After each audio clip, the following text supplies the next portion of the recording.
हर हर महादेव मित्रों, आज हम बात करेंगे दिल्ली के अंतिम हिंदू शासक, हिंदू हृदय सम्राट सम्राट हेमचंद्र विक्रमादित्य जी के विषय में, जिनके संपूर्ण इतिहास को इतिहासकारों ने केवल एक ही पंक्ति में समाप्त कर दिया है कि 5 नवंबर 1556 को पानीपत के द्वितीय युद्ध में अकबर ने हेमू को पराजित किया था। ये उनके साथ हुआ सबसे बड़ा अन्याय है, क्योंकि इन्होंने अपने जीवन काल में 23 युद्ध लड़े और इन 23 में से 22 युद्धों में वे विजयी रहे। सम्राट हेमचंद्र विक्रमादित्य जी का जन्म सन 1501 ईस्वी में राजस्थान के अलवर जिले के मछेरी गांव में एक सामान्य पुरोहित परिवार में हुआ था। इनके पिता का नाम राय पूरनमल जी था, जो कि भार्गव गोत्र के ब्राह्मण थे। मुस्लिम आतंकी सर्वदा ही ब्राह्मणों को विशेष रूप से सताते थे, तो उनका परिवार राजस्थान के अलवर जिले से हरियाणा के रेवाड़ी में आकर बस गया।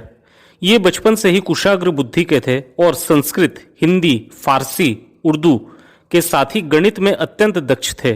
जीवन यापन के लिए किशोर अवस्था में ही हेमू जी ने अपने पिताजी के साथ नमक का व्यवसाय प्रारंभ कर दिया। ये अत्यंत दक्ष घुड़सवार थे एवं अपने शारीरिक सौष्ठव का विशेष ध्यान रखते थे। कुश्ती लड़ने में इनको अत्यंत आनंद आता था। 21 अप्रैल 1526 को पानीपत के प्रथम युद्ध में मुगल आतंकी बाबर अफगानी लुटेरे इब्राहिम लोदी को पराजित कर दिल्ली को हथिया लेता है। 26 दिसंबर 1530 को नशेड़ी उभयलिंगी बाबर 72 हुरों के पास चला जाता है और अपरिपक्व एवं कायर हुमायूं को दिल्ली का सिंहासन मिलता है। तब अफगानी मूल के शेरशाह सूरी, जो कि लोदी वंश का सेनापति हुआ करता था, वो मुगलों के विरुद्ध युद्ध करने की रणनीति बनाता है। इस समय हेमचंद्र जी नमक के व्यवसाय के साथ ही शेरशाह सूरी को अनाज एवं तोप के गोले बनाने का कच्चा माल एमोनियम नाइट्रेट भी बेचते थे। शेरशाह सूरी एक ऐसे मनुष्य की खोज कर रहे थे जो कि हिंदी व फारसी दोनों भाषा का ज्ञानी हो, आय व्यय का लेखा रख सके एवं युद्ध प्रवीण हो। और हेमू जी तो बचपन से ही, यानी कि लगभग 17 वर्ष की आयु से ही सेना के सानिध्य में आ गए थे, तो शेरशाह सूरी ने हेमू को अपने साथ रख लिया। हेमचंद्र विक्रमादित्य जी ने तब रेवाड़ी में हथियार बनाने का एक निर्माणशाला प्रारंभ किया और शेरशाह सूरी के तोपखाने को अत्यंत शक्तिशाली बना दिया। उन्होंने तोप के निर्माण में पीतल का प्रयोग भी सफलतापूर्वक किया। 17 मई 1540 को शेरशाह सूरी ने हुमायूं से कन्नौज में युद्ध किया और उसे पराजित कर दिया। हुमायूं भागकर ईरान की ओर चला जाता है और दिल्ली पर शेरशाह सूरी का अधिकार हो जाता है। इन घटनाक्रमों ने हेमचंद्र जी को शेरशाह के लड़के इस्लाम शाह का अत्यंत घनिष्ठ मित्र बना दिया, जो कि 22 मई 1545 में तोप का गोला फटने से अपने अब्बा शेरशाह सूरी के मरने के उपरांत दिल्ली का शासक बनता है। इस्लाम शाह एक शासक के रूप में आलसी एवं अपरिपक्व था, परंतु वो हेमू जी की योग्यताओं से परिचित था, तो उसने अपना अधिकतर कार्यभार हेमू जी को दे दिया। सबसे पहले इस्लाम शाह ने हेमचंद्र जी को शाह आने बाजार बनाया, यानी बाजार का अधीक्षक। उसके बाद हेमू जी को दरोगाए चौकी बनाया एवं उसके उपरांत पंजाब का नियंत्रक बना दिया। अब राज्य का सारा नियंत्रण अप्रत्यक्ष रूप से हेमू जी के पास ही था। 30 अक्टूबर 1553 को इस्लाम शाह 72 हुरों के पास चला जाता है। तब उसके 12 वर्षीय पुत्र फिरोज खान दिल्ली के सिंहासन पर बैठता है, परंतु उसको उसका चचा जान आदिल शाह सूरी मार देता है। आदिल शाह गद्दी पर तो बैठ जाता है, परंतु वो भी एक अक्षम और भ्रष्ट शासक था। इस समय सूरी वंश में फूट पड़ जाता है और वो 4 भागों में बंट जाता है। पंजाब आदिल शाह के भाई सिकंदर सूरी के अंदर था, दिल्ली आदिल शाह के बहनोई इब्राहिम सूरी के अंदर था, बंगाल मोहम्मद सूरी के अंदर था, जिसे इस्लाम सूरी ने पहले बंगाल का राज्यपाल बनाया था, परंतु इस्लाम शाह के मरने के उपरांत उसने अपने आप को बंगाल का स्वाधीन शासक घोषित कर दिया था। आदिल शाह के पास उस समय केवल बिहार से आगरा तक का ही राज्य था। हेमू जी उस समय आदिल शाह के दरबार में प्रधानमंत्री थे एवं संपूर्ण सेना का नियंत्रण उन्हीं के हाथों में था। यानी यह कहा जा सकता है कि राज्य के सबसे प्रभावशाली पुरुष हेमू जी ही थे। हेमू जी अच्छे से समझते थे कि बड़े सूबे के सूबेदार ही सदा राजा का विरोध कर विद्रोह करते हैं, तो उन्होंने आदिल शाह के राज्य के सूबों को छोटे छोटे परगनाओं में विभाजित कर दिया।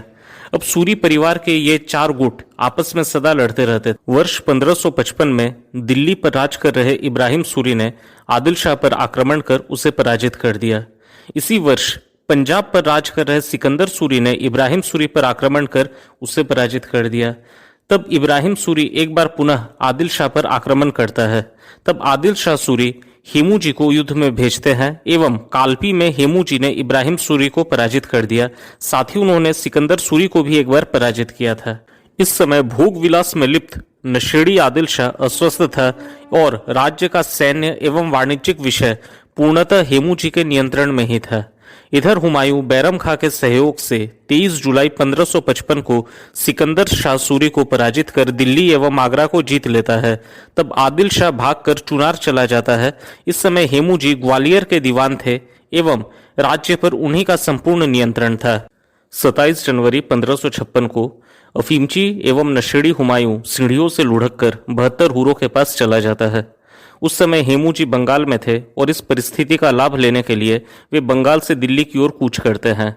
कूच करते समय उन्हें कई विरोधी मिले जिन्हें कि वे कुचल डालते हैं। जब वो आगरा के पास आए तब मुगल सेनापति सिकंदर खां उज्बेक उनके डर से आगरा से पलायन कर जाता है। 6 अक्टूबर 1556 को मुगल सेनापति तर्दीक बेग खान, जो कि हेमू जी के डर से कांप रहा था, वो बैरम खां से सहयोग मांगता है। तब बैरम खां उसकी सहायता के लिए पीर मोहम्मद शेरवानी को एक विशाल सेना के साथ भेजता है, परंतु इन म्लेच्छों की सेना को हेमू जी पराजित कर दिल्ली जीत लेते हैं। इस युद्ध को दिल्ली का युद्ध या तुगलकाबाद का युद्ध कहा जाता है। 7 अक्टूबर 1556 को दिल्ली के पुराने किले में वैदिक रीति के अनुसार उनका राज्याभिषेक होता है और वे अपने नाम के साथ ही विक्रमादित्य की उपाधि लगा लेते हैं। सम्राट हेमचंद्र विक्रमादित्य जी केवल 29 दिन ही दिल्ली के सम्राट थे, परंतु इतने छोटे से कार्यकाल में उन्होंने कई बड़े वाणिज्यिक सुधार किए एवं नए सिक्कों को प्रचलन में लाया। कितना त्वरित निर्णय लेकर उन्होंने उसका क्रियान्वयन किया होगा, ये सोचने का विषय है। 5 नवंबर 1556 को पानीपत का द्वितीय युद्ध आरंभ होता है। उस समय धौसा गांव, जो कि पानीपत से लगभग 8 मील दूर है, वहां पर कापुरुष एवं भीरू बैरम खां अकबर के साथ बैठकर युद्ध को देख रहा था। सम्राट हेमचंद्र विक्रमादित्य जी अपने हाथी हवाई पर बैठकर युद्ध में आगे रहकर युद्ध का नेतृत्व कर रहे थे एवं युद्ध को लगभग जीत चुके थे। मुगल सेना लगभग पराजित हो गई थी एवं सभी भाग रहे थे। उस समय बैरम खां भी अकबर के साथ भागने का मन बना चुका था एवं उसने अपने और अकबर के सुरक्षा के लिए 5000 सबसे अच्छे मुगल लड़ाकों को युद्ध में न भेजकर अपने पास ही रख लिया था। परंतु तभी कहीं से एक तीर आकर सम्राट हेमचंद्र विक्रमादित्य जी की बाईं आंख पर लगती है और वे मूर्छित होकर अपने हाथी हवाई के ऊपर लगे हौदे में गिर जाते हैं। तब शाह कुली खां महरम महावत को मार देता है और हाथी को लेकर मुगलों के झुंड में चला जाता है। तब हेमू जी की सेना में भगदड़ मच जाता है और वे एक जीते हुए युद्ध में पराजित हो जाते हैं। उनको मुगल लुटेरे सैनिक मूर्छित अवस्था में ही पकड़कर 14 वर्ष से अधिक आयु के अकबर के सामने ले जाते हैं और अकबर को बैरम खां, जो कि सम्राट हेमू के पराक्रम से भयभीत होकर युद्ध में लड़ने नहीं गया था, वो बैरम खां कहता है कि इस काफिर के सर को अपने तलवार से काट दो ताकि अकबर को गाजी की उपाधि दी जा सके। गाजी की उपाधि उसे मिलती है जिसने कभी न कभी अपने जीवन काल में किसी न किसी काफिर यानी कि अमुस्लिम की हत्या की हो। तब नाटा और बाईं नाक पर बड़े काले से मस्से वाला अकबर सम्राट हेमचंद्र विक्रमादित्य जी के गले पर तलवार से 2 प्रहार करता है, परंतु सम्राट हेमचंद्र विक्रमादित्य जी का शरीर इतना बलिष्ठ था कि उनका गला नहीं कटता है। तब बैरम खां ने अपने हाथ में तलवार को ले लिया और अकबर को उस तलवार को छूने को कहा और तीसरे प्रयास में सम्राट हेमचंद्र विक्रमादित्य जी का सर तन से जुदा हुआ। इसके साथ ही मुगलों ने हेमू जी की सैनिकों के सर को काटकर उस सर से एक मीनार बनवाया। इसके उपरांत इन नंगे भुखमंगे मुगलों ने सम्राट हेमचंद्र विक्रमादित्य जी के सर को प्रदर्शनी के लिए काबुल भेज दिया और उनके धड़ वाले हिस्से को दिल्ली के पुराने किले के दरवाजे पर टांग दिया ताकि काफिर अपने राजा की दशा को देखे और इन नीच निकृष्ट मुगलों का विरोध न करे।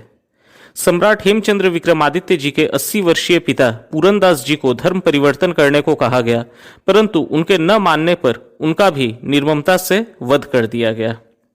सोचिए, यदि वो एक तीर आज सम्राट हेमचंद्र विक्रमादित्य जी के आंख में न लगी होती तो आज ये राम मंदिर नहीं टूटता, भारत आज भी विश्व में वाणिज्यिक केंद्र होता, काशी मथुरा एवं अन्य मंदिर न टूटते, पाकिस्तान नहीं बनता और हिंदू का धर्मांतरण भी नहीं होता। कुशल व्यवसायी एवं अद्वितीय योद्धा जब राज्य का राजा होता है तब वो राज्य कल्पनाओं से परे जाकर अपना विकास करता है। यदि आपको ये वीडियो अच्छा लगे तो कृपया इसे लाइक करें एवं अपने मित्रों के साथ साझा करें एवं हमारे इस चैनल को सब्सक्राइब करें। धन्यवाद।